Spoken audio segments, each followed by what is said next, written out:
We pick the speed, pick how fast the tiller spins, you decide how deep the teeth cut into the snow, and then we're setting the tracks for the classic, and lots of adjustments, that we can do with the blade or with the tiller, and how fast we drive to make sure that it's a fun skiable surface. William Warburton is driving a $250,000 snow grooming machine purchased with donations from the community. So the track pan is down on that side behind us, and you can see the other one's up in the air. Try to set 2 tracks where it's super wide like this, but pretty much everything's groomed for skate and classic with the tracks. Thousands of people go cross-country skiing, skate skiing, and snowshoeing on the Meissner Nordic trails each winter. This is the closest developed snow park near Bend. There is no ticket window, no gate, no operating hours. You can ski here any time of the day or night, though most people wait until the trails are groomed each morning. The number of Nordic skiers in Central Oregon has grown dramatically in the 8 years that I've been on the Meissner Nordic board. And it seems like a lot of people take advantage of it. Every year, more and more people. Absolutely. There's a lot of us older retired people who come out, but there's also a lot of younger people too. There's all the high school teams in Central Oregon come here to train, so we see a lot of high schoolers on the trail. We'll see a lot of families over the weekend. It was packed with families with little kids.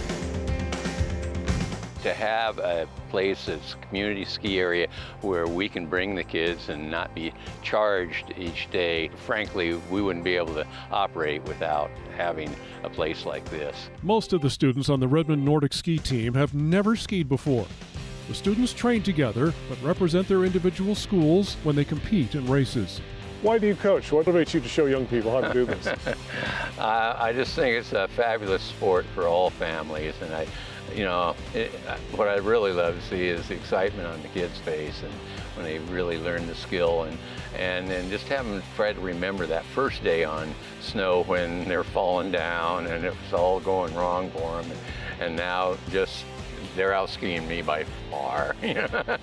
They're young and they're very limber. They don't mind falling. They go real fast down hills, and so it's just a lot of fun to see that. When I last visited with the Meissner Nordic Club, they were grooming the trails 4 days a week. They now groom 7 days a week, which spurs more use of the trails and in turn, more donations. We get no money from the Forest Service or the state of Oregon, so we're entirely 100% donation supported, and having those individuals, families, and corporate sponsors makes this all possible. The club embraces technology, publishing real-time trail grooming information so that anyone can study conditions in advance and decide how much of a cross-country ski adventure they want to undertake.